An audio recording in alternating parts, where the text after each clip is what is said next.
Hello, Father. Finally, I could come here to visit you. Sorry for not coming sooner as I promised. Don't worry, son. You look happy to see me. That's not very common. Ha ha ha. Yeah, I know. What happens is that the advice you gave me last time I was here. It really worked for me. I could solve my problem and I want to thank you. And I want to hear more. I'm so happy you could solve that problem. So, do you want to hear more life advice? Yes, Dad. You have a lot of experience since you are old. Ha ha. Ha ha ha. Well, maybe you're right. Soon, I will leave this world and it's a great idea to pass on my experience and knowledge to the next generation. So, I will give you the best life advice. The number one is, stop trying to feel happy. You should strive for happiness, but trying to feel happy is a losing strategy. The truth is, you can't self-help yourself into a perfect life, and it's impossible for humans to feel happy all the time. Understanding that, and instead taking conscious actions. Actions that make your day-to-day life more joyful is the key to true happiness. What I mean is if you have to try to be cool, you will never be cool. Do you understand? If you have to try to be happy, then you will never be happy. People these days are just trying too hard. It is temporary. Always. So, live the moment. Those temporary moments. Other advice I want you to know is, don't make impossible affirmations. Affirmations create belief traps. Standing in the mirror and saying, I'm a gorgeous model, will only make you feel more inner turmoil. Because you won't believe the words you're saying. Instead of affirmations, trade up to realistic beliefs that you can accept. I look amazing for my age. What I mean is do not exaggerate. You could think it makes you feel better, but no. Being realistic is the best option. What else? Let go of your ego. Your ego tries to protect you from looking stupid. Your ego will keep you from signing up for a dance class, playing a sport or attending a trivia night, even when those things are good, interesting and fun. Instead of listening to it all the time, learn when it's okay to let go of your ego and do something different. Learn to accept the essence of something. Life isn't fair, but it can still be wonderful. Sometimes you simply can't have something in life. Maybe you can't have children. Your dream job didn't work out, or your relationship with your brother will never be good.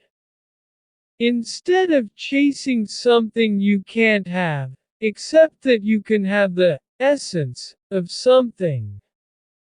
People who can't have babies can adopt. People who don't have their dream career can pursue their interests as hobbies, and people with frayed family bonds can make close connections with friends instead.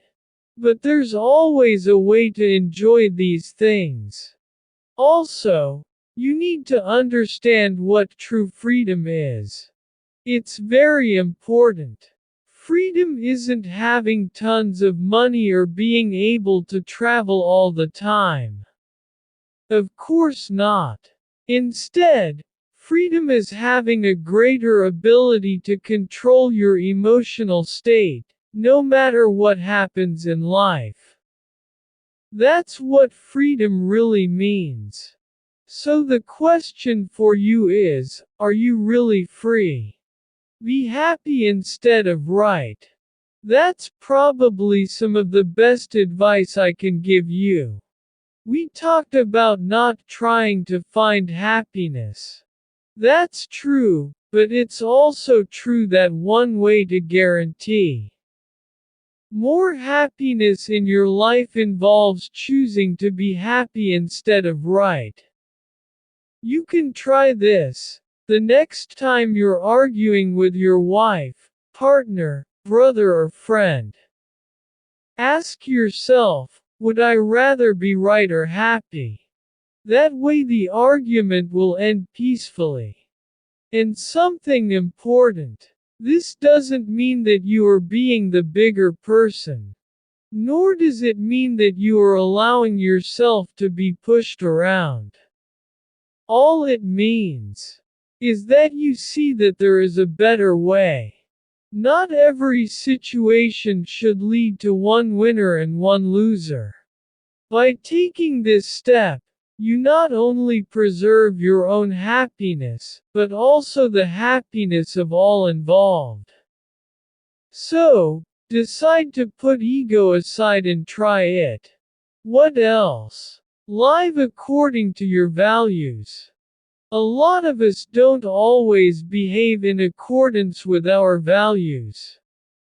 Let me explain it to you. You can value honesty, creativity, freedom, ingenuity. But if your beliefs, actions and lifestyle don't mirror your values, you won't be satisfied with your life. Take stock of your life and see if it matches the values you hold dear. If not, it's time to make some changes. Another thing, whatever you do, give it 100%. Seriously. Wherever you find yourself at work or in your personal life, do the very best you can do. To do something mediocre harms both our psyche and our prospects. It negatively impacts our credibility, lets people down, and erodes our self-esteem. So give your work your all. Do it with excellence. Do it more efficiently. Make it more interesting. Improve it or automate it. Give care to even the smallest tasks. You'll stand out if you do. Many people today would rather be noticed than do something noteworthy. Choose to do something noteworthy. Getting noticed will then be a byproduct. And one example of this is when people want to learn English. They do what's necessary. But that's all. They just do what they have to do. But if you want better results, you should give 100% of your effort to obtain better results. I hope these life tips are useful to you, son. Soon I will no longer be here to help you. Don't say that. You will live many more years, so I want more life advice, please. I would be happy too. But only if the people watching this videos like the idea. Dear listeners, I hope you like this conversation. If you cool and improve your English a little more, please subscribe to the channel and share this video with friends. And if you want to support this channel, you can join us or click on the Super Think button. Thanks.